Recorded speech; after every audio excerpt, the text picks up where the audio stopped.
Hello everyone and welcome back again to the channel. Here with my usual co-partner Richard. Richard, how are you? I'm great, Papa. What's happening? A lot, not much really, but today, a couple games. Actually, just one game. Why am I saying? Actually, two games. We saw Barcelona win against Real Betis and stretch their lead at the top of La Liga to 8 points. But we're going to focus more on Manchester United's game today, where they were able to come out successful 2-0 and headed to Wembley to play against Newcastle in the Carabao Cup final. What did you make of the game? Just before we even talk about the final, what did you make of the game overall? The lineup to how going through the performance. What did you make of it overall? I mean, from the moment I saw the lineup, I was quite surprised because I expected him to rest a lot of players. Right.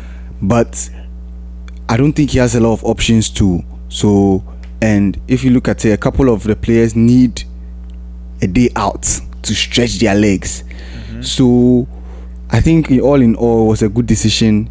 He gave some people some minutes, and the bottom line is that we got a job done, and we are going to Wembley. Okay, well, that's fair. I kind of agree with some of the things you said, but I felt he could have rotated more. I don't think Casemiro needed to start the game. I think Anthony was fine to start. So Garnacho played. I think Lisandro Martinez could have gotten a rest. I don't think he was so urgent, but I can understand. I feel like Nottingham Forest got a couple, chances which could have gone in if not for Lisandro, or they had a few sniffs at the goal if not for our defensive players. So that was fine. But I mean, we saw the return of Sancho. That's a big headline. I think that was one of the major headlines today. A player who has struggled for form and appearances under Ten Hag. His first game back after over 3 months. And I noticed something. I don't know if he took note, but I saw he was playing there. I thought he was playing number 10, and I saw Bruno move to the right wing.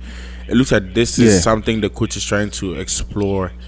Do you agree with it? What's your opinion on it overall? Yeah, I think that will be the best for Jadon Sancho, because I don't think he's an out-and-out winger. Because I've not seen Sancho take on players since he moved to the Premier League one-on-one, as maybe Rashford does week in, week out. Sancho is more of the wall pass kind of guy, pass and I run in behind. So I think the number 10 role fits him very well. I mean, if he can do a job, I think it's not bad, because if you look at the right side, we have Anthony and we have Elanga. Oh, and bro. I mean, it's not. I mean, in terms of squad, if you look at the left side, we have Garnacho, we have Rashford, right. But there is no cover for Bruno Fernandes. So I think if Sancho can do a job in the number 10 position to be able to give Bruno Fernandes some kind of rest, right? I think, Charlie, in Ten Hag we trust. I'd say this. It's an interesting idea that fits his skill sets, based on the fact that he struggles to track back, and on the wings you need more energy than the number 10. But I also say this, I'm not a big fan of it, because it comes off to me as we're trying to accommodate for him to be back in the team. This is a player who was known as a winger. He was never known as a number 10. We are the ones now experimenting in number 10. When he was at Dortmund playing the best of his football, he was a winger, both either on the left or on the right. He came to the Premier League, he has struggled. He's supposed to figure it out. That is why he was out of the team, to be able to go take some personal time, train, work on his weaknesses so that he can come back and then play on the wings. But I also not take too much into it. I think let him play a couple games and then let's see. I think the number 10 was against Nottingham Forest, so we could try that. I just don't think it's something that's sustainable long term, because I don't think Sancho wants to be a bench player. For me personally, I think he and Anthony can fight for that right wing, because another thing is the number 10 is for Bruno. That's very clear. Bruno too is not the type of player who gets injured often, so it's not like, oh, he's cover. Do you understand? Yes, it would be good to have cover, but even at that, I'd rather push Erik Ten to number 10 and then make Fred the central midfielder before, and even our Sabitzer, before giving Sancho the number 10, because even at that, you still need the work rate. I think for me, I don't want to talk too much. I just want to see him over the first 5-10 games. His work rate, I think that's what's most important to me, because yes, number 10, that they don't work as, but Bruno's work rate is very, very impressive. Bruno works a lot. He's always running. He's always fit. So, and I don't want a situation where, like today, we have to play Bruno right wing, which is not Bruno's natural position. Because Sancho's natural position is the wing, and Bruno's natural position is number 10. But to accommodate for Sancho now, we are trying to, push Bruno to the right wing, where he's not as effective. Even though he did put in some few balls from the right, which were nice, but I don't think it's sustainable long term. So that's that with that. What did you make of the return of Anthony Martial as well? And then also, we saw the coach also experiment with Lindelof as CDM. What did you make of that? I mean, Anthony Martial is back. He got himself a goal, which will do him a whole lot in terms of confidence. Right. We need Anthony Martial. As much as I don't like him as a player, I can admit that Manchester United as a team need Anthony Martial, because Vegas gives us a different kind of player, a different kind of option, but with Anthony Martial, the attack syncs perfectly well. It's more fluid. With Rashford and Anthony, like it's so fluid, and even though I feel like he's not as hardworking as Vegas, but I think Vegas is limited, a kind of guy that should come in.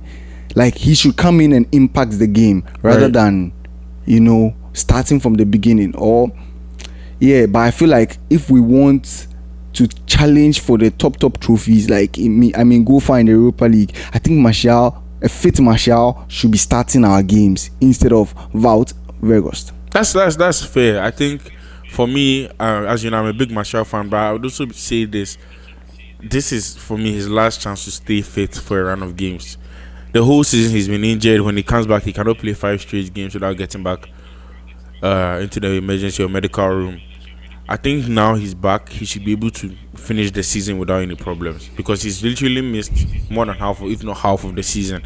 And Rashford has carried us since the World Cup. I think it's about time Martial plays his role in carrying.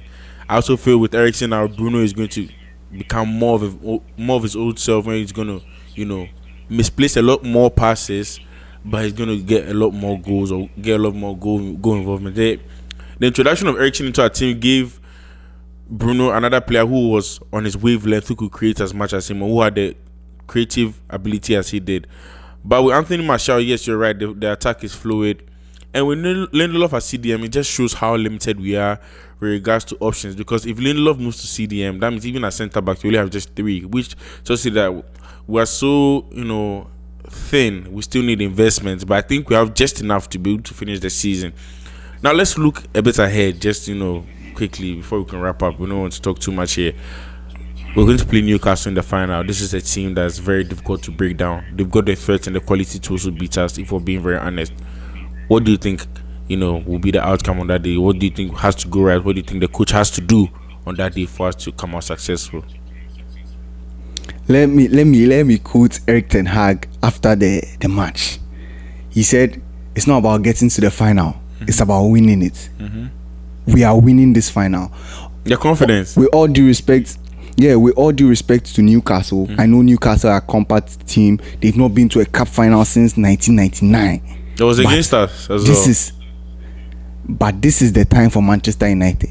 You see, Manchester United have not won a trophy in 5 years. This is this is what is going to cause the domino effect.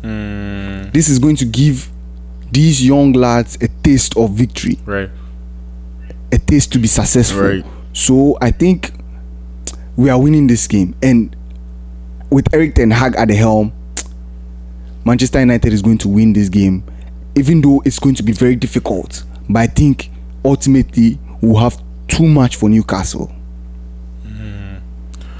Prediction, score. 2-0 Manchester United in a cup final. 2-0. Interesting. Because let me add this. Okay, you go.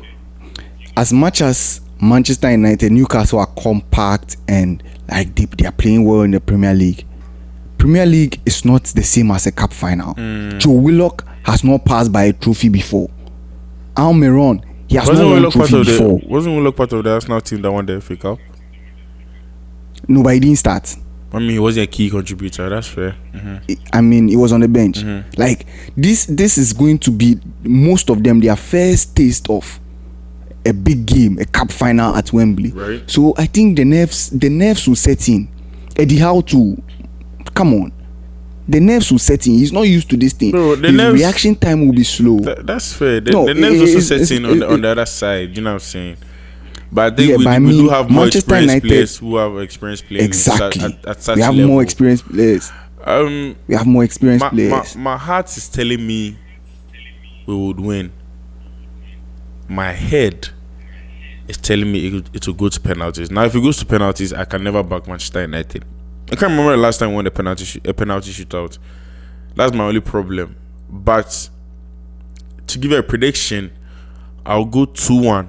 It will be 1-1 full time and then 2-1 extra time for us to go through. But if we go to penalties, I'd be lying to you if I tell you that I'm confident of our chances. And I mean, that's also, you have to also, what's the term even? You have to also factor in the fact that we are playing about 6 games left before that game. I think Newcastle are playing 3, so you can imagine the legs. And your coach struggles with rotation, as we saw today. He couldn't even rotate the squad well. So it's very interesting to see. I think this is where we leave it. You said what? 2-0. I said 2-1. Interesting. I still don't know. But if we go to penalties, I don't know. I just think we have to be very careful.